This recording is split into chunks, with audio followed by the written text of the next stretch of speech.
Welcome to the Stetzer ChurchLeaders Podcast. Conversations with today's top ministry leaders to help you lead better every day. And now, here are your hosts, Ed Stetzer and Daniel Yang. Welcome to the Stetzer ChurchLeaders Podcast, where we're helping Christian leaders navigate and lead through the cultural issues of our day. My name's Daniel Yang, National Director of Churches of Welcome at World Relief, and today we're talking with Dr. Dennis Edwards. Dennis is Associate Professor of New Testament, as well as Vice President for Church Relations and Dean of North Park Seminary in Chicago. He's ordained in the Evangelical Covenant Church and has worked in urban ministry for over 3 decades. Today we're talking about his book, Humility Illuminated: The Biblical Path Back to Christian Character. But first, let's go to Ed Stetzer, Editor-in-Chief of Outreach Magazine and the Dean of the Talbot School of Theology. You're talking to 2 deans today, Daniel Yang. That's kind of fun. So 2 seminary leaders. That's sort of interesting. I don't think we've ever had another seminary leader on. And to talk about humility, the jokes, I'm afraid, are going to be many today, because literally we're talking to Dennis R. Edwards, who wrote the book on humility. And this is an old joke with John Dixon. He wrote Humilitas, and I think he spoke at the Global Leadership Network, Global Leadership Summit on the book. And you cite him in your book. But he, everywhere he goes, he's like, everyone sort of makes that joke. So I know you have stepped into this space, Dennis, and so you got to expect it. But and I'm glad you did, though. I think it's fascinating. In your book, you write, the Church of the United States, and perhaps in other places throughout the world, needs to recover, respect, and reenact biblical humility. We Christians are fractured, but humility will help us heal. So let's start with, how do you define it? Why is it essential for Christians? Why does it matter? Yeah, thank you. And I appreciate this opportunity to have a conversation with you. Humility, I define as a posture of submission to God, which works itself out in I will say an embodiment in actions, in a way of being that is peacemaking and reconciling. So those 2 basic movements: submission to God, and then being a peacemaker with others. Okay, so when you think in terms, because I guess right now we're living in a moment where there's a whole wing of Christians who think the answer to the current cultural moment is not humility. We've had too much humility, too much deference, right. and more. And of course, when we go back 2,000 years ago, and you explore this in the book, I mean, humility wasn't even a cultural value. We think of it today like humility, compassion, things that's cultural values, but those were not cultural values 2,000 years ago. Unpack that a little bit for us, because, and maybe in this countercultural moment, going back to 2,000 years ago wouldn't hurt us.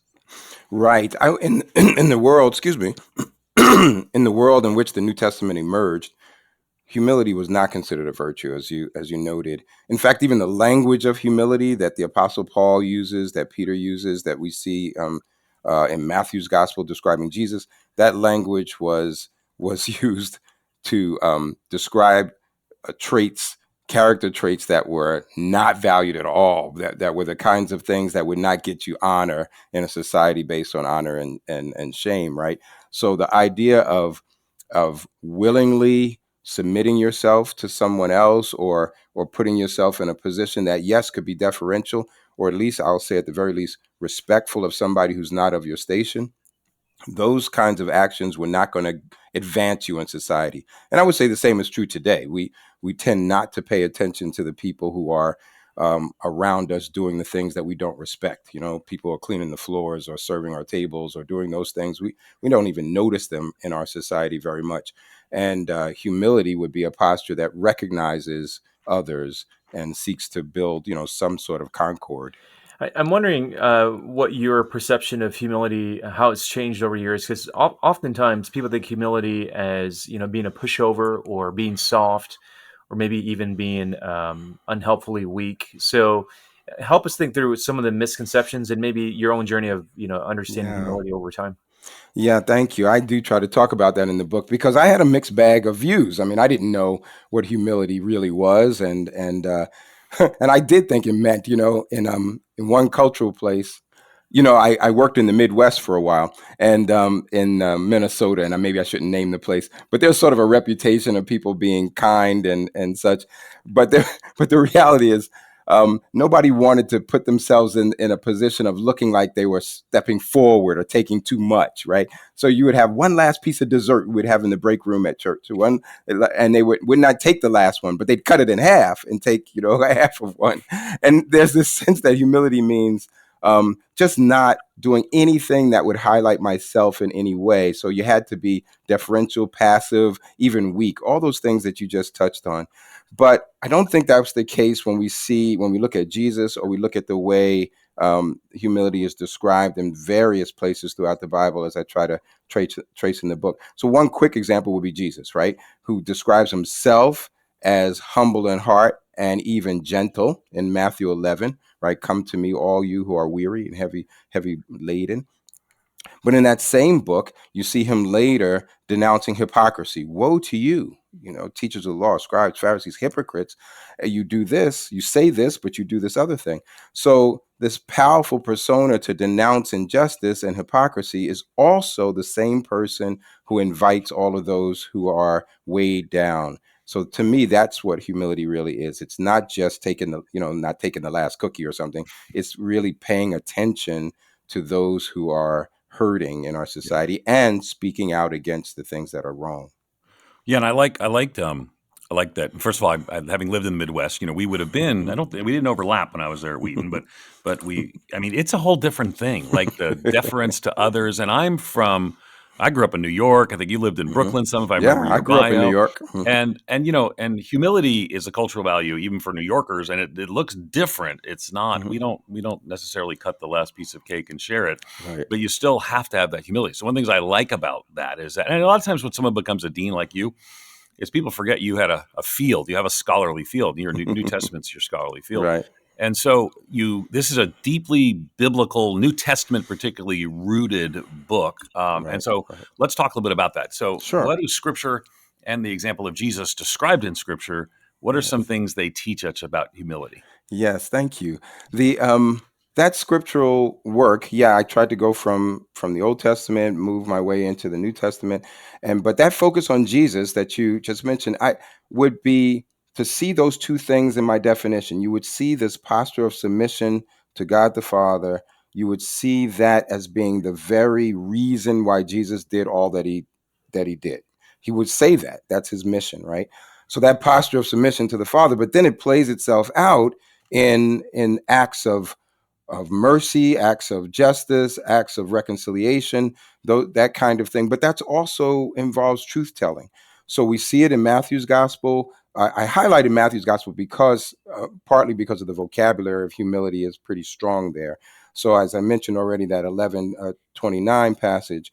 But the basic movement is that you see it in the life of Jesus, you see it in the teachings of Jesus, and then you see it played out in the way some New Testament writers are talking about humility, the thing that helps to bring communities together in those virtue lists that we see, like in Paul or in Peter. I'll say one more thing is that there's a refrain that we see in the Old Testament.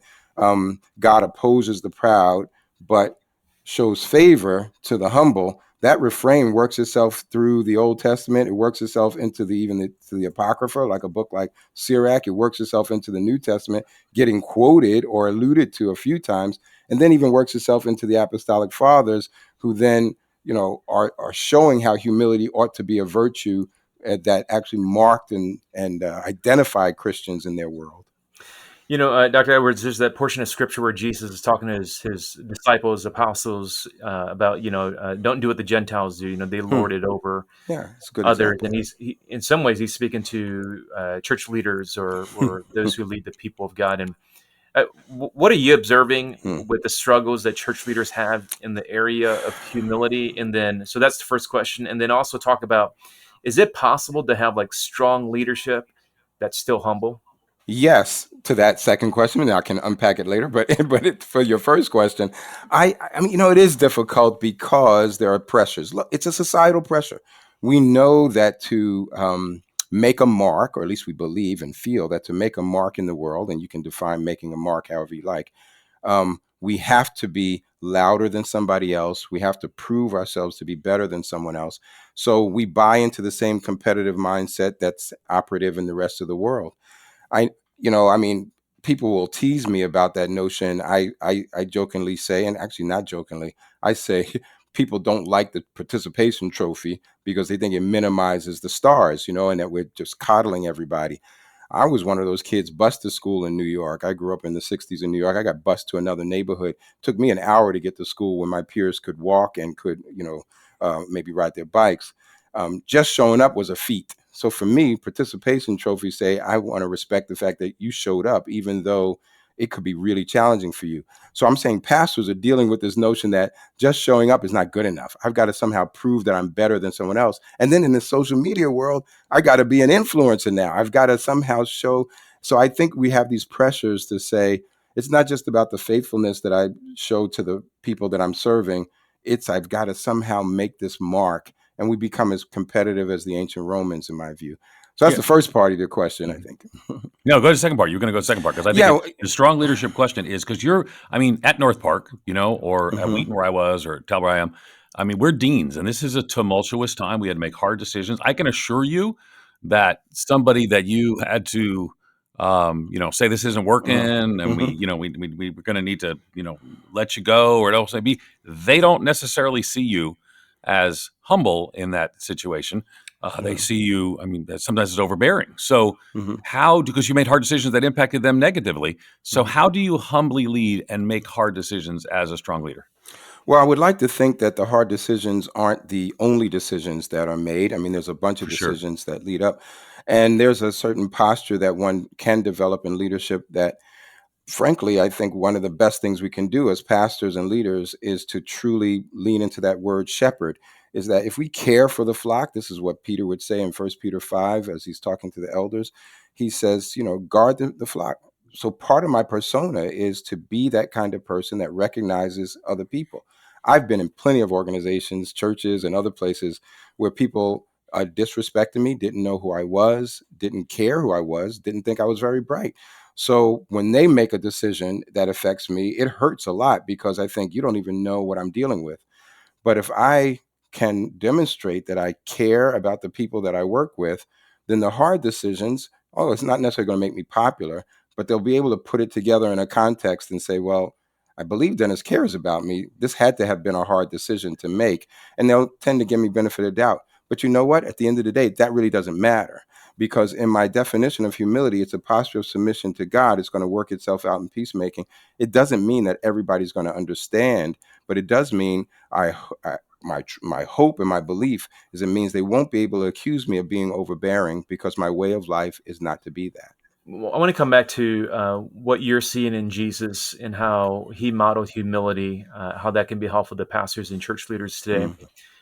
Jesus was in a lot of different situations where he was being tested and where, like you were saying, he had to really show up. What do you think church leaders today is missing from Jesus's life when it comes to effective leadership and how to apply humility, when to apply it? Because I think sometimes, depending on your personality and depending on your leadership style, leaders can be very brash or very directive. Where do we see from Jesus where he knew exactly when to apply humility and how to apply it? Yeah, I appreciate the question. I'm struggling a little bit because my part of my thesis is that I don't think humility is something that gets applied. You think it's more of a characteristic and something it's a characteristic. Because as you're asking that, Daniel, I was like, what are you saying? Because there are times you don't. Help unpack that a little more, Daniel, before Dennis goes there, because it sounds strange to me too. Yeah. So when does a leader know when to show up and as you were saying, apply their strong leadership, and how do they do that in a way that's humble, that's not aggressive, that's not, Jesus flipped tables. Is that an act of humility? He knew when sort of to step back and to step up. So I'm wondering, from your perspective, how do we make those discernment? The Stetzer Church Leaders Podcast is part of the Church Leaders Podcast Network, which is dedicated to resourcing church leaders in order to help them face the complexities of ministry today. The Church Leaders Podcast Network supports pastors and ministry leaders by challenging assumptions, by providing insights, and offering practical advice and solutions and steps that will help church leaders navigate the variety of cultures and contexts that we're serving in. Learn more at ChurchLeaders.com/podcast network. Well, I do like that last phrase where you said when to step back and when to step up. I think that there's something really quite wise about that is consistent with the nature of humility. Yeah, I mean, the turning the tables is actually, that's a great example. I don't actually unpack that one in the book because I feel like it's pretty well known and common. But even in that, when Jesus does it and communicates that it's the zeal for the house of the Lord, that he has um, stepped into a situation that he sees as wrong and unjust and leans right into it. To me, that actually is an act of humility. Humility is my submission to God, and that means I can call out injustice, because calling out injustice means I'm making things right or helping to make things right for the people who are being hurt or overlooked or marginalized.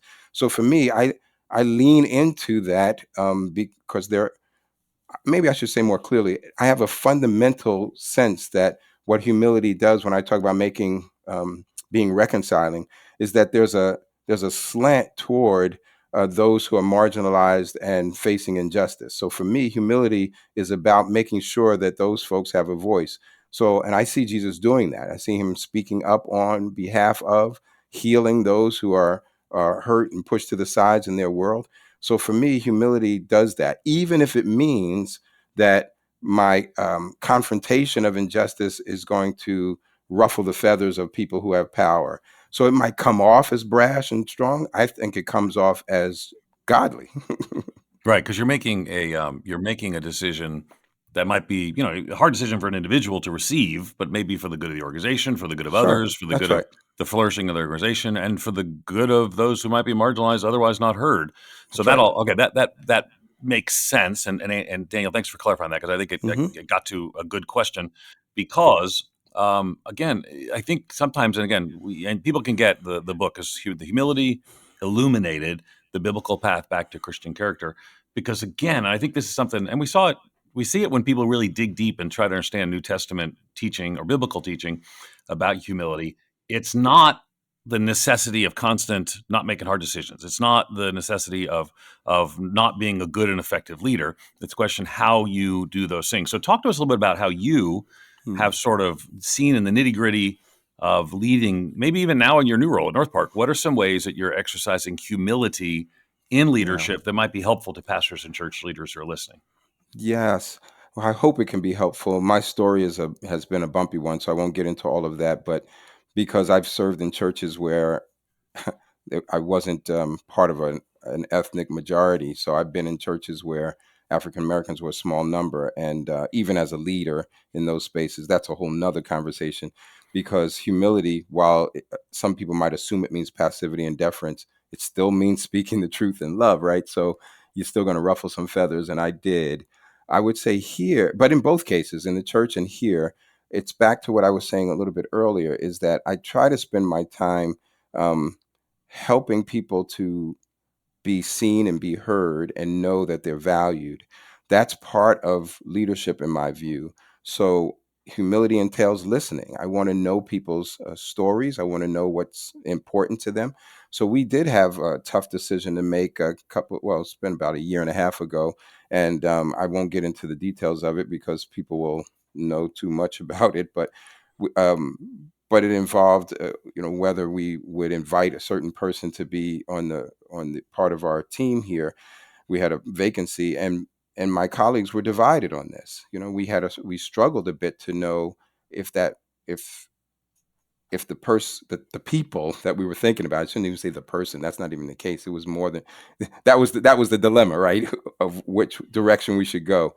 And I suspended the conversation, the decision, because they saw me as perhaps being a tiebreaker that would come in and just make an edict and say it's got to go this way. And I said no. I said, why would I do that and alienate half the team?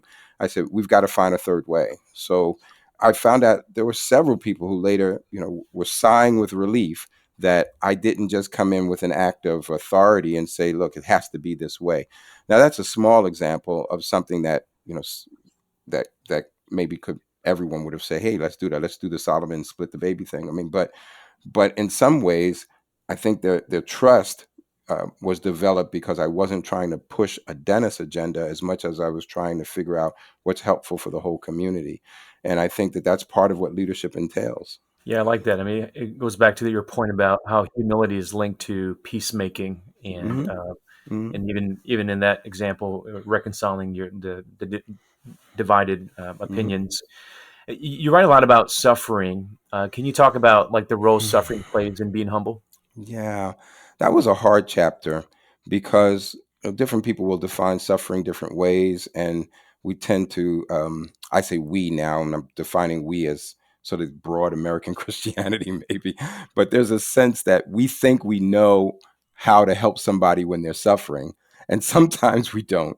We think we know, so we'll give them a platitude, or we'll give them a Bible verse, or we'll, something like that.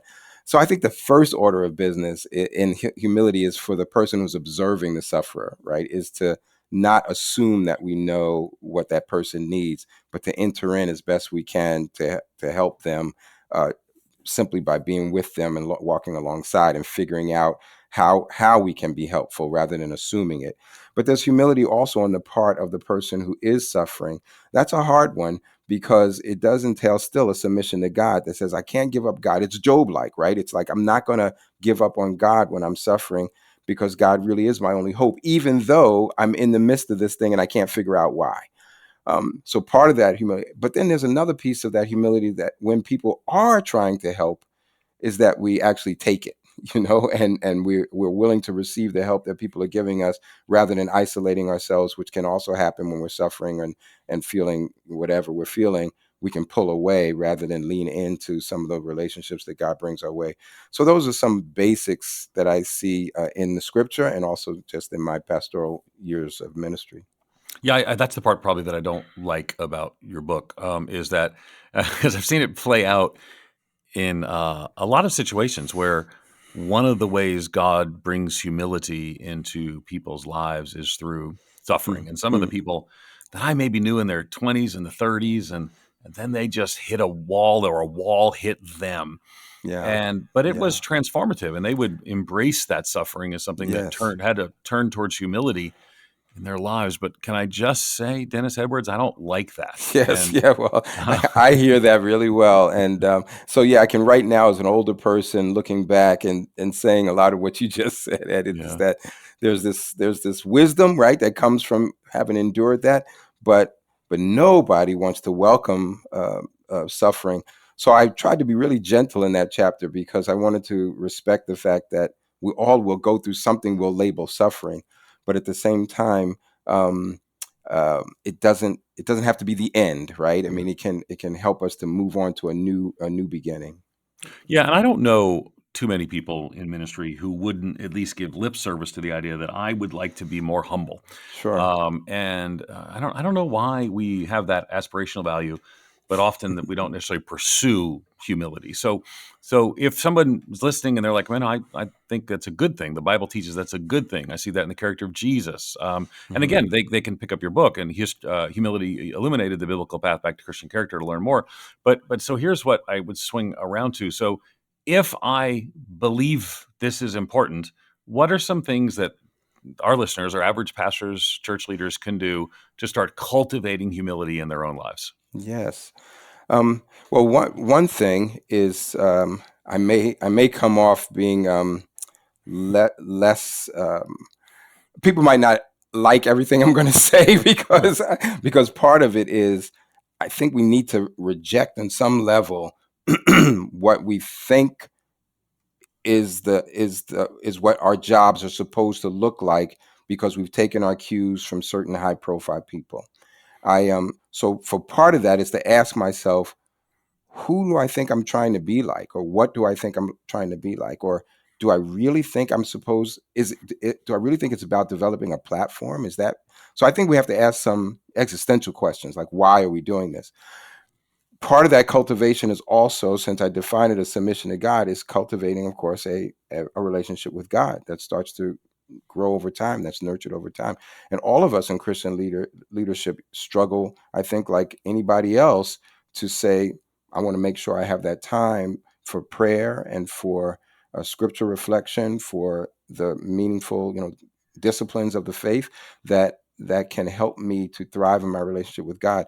And that doesn't sound particularly earth shattering and such, but I can tell you, I spent a lot of times when I was younger as a pastor, listening to the people who thought listening to people I thought I should listen to because they had big platforms and so forth and all of that. And I know that's sort of counter to the whole, evangelical machinery. But my thing is, look, it's like they say all politics is local. Like, all pastoral ministry is really local. And so rather than me trying to spend all my time modeling myself after somebody I don't even really know, but who's out in the media, I need to get to know my people. I need to get to know the context that I'm called to serve in, and to love those people, and to love the city and the context that I'm called. To me, that shows a posture of humility. I'm really willing to learn and be shaped, and to be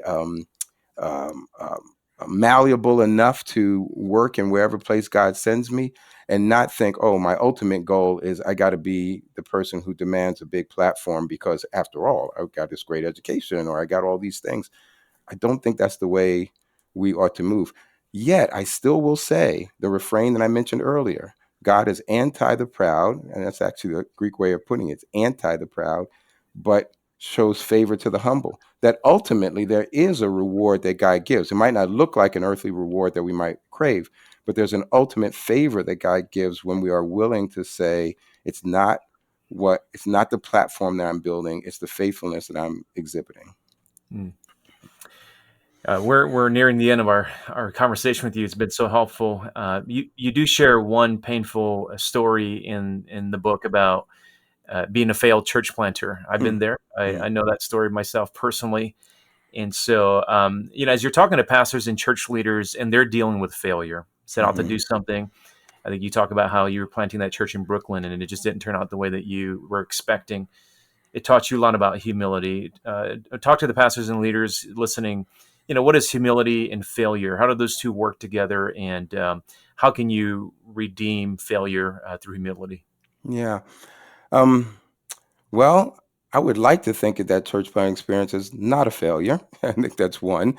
I think failure, I'm going to put that in a moral category. I'm going to put that in, if I cheated that church out of money or cheated my wife or something, I'm going to put failure in that category. I'm going to say that the church didn't take off. And there were so many factors in that were outside of my control. I'll own the things that I was not as skilled at least I tried to. That list probably keeps growing. But I would say that when we don't achieve the things that we thought we would achieve, I'll put it that way, there's certainly a lot of pain that goes with that. I'm not going to minimize that at all. We aspired to something and we didn't get there. What I'm hoping is that if we can still come back to this notion that my posture before God is fundamentally the most important thing, then hopefully that can give me a place to grow from and find some hope in. I mean, let's be real about this. We've got the most humble person, Jesus, right? Who we see in that beautiful Philippians hymn. It doesn't exploit his godliness, but what happens? He gets humiliated and gets killed.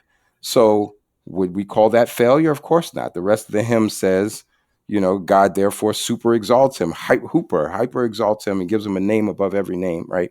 So, but it looked like failure on one level, right? Certainly. So there's going to always be that for us. There's going to be this sense that we're doing something. It doesn't turn out the way we want. It's going to look like a failure, but ultimately it's about faithfulness. We've been talking to Dr. Dennis Edwards. You can learn more about him at revdrdre.com. That's REVDRDRE.com.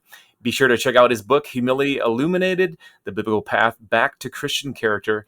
Thanks again for listening to the Stetzer Church Leaders Podcast. You can find more interviews as well as other great content from ministry leaders at ChurchLeaders.com/podcast and through our new podcast network, ChurchLeaders.com/podcast network.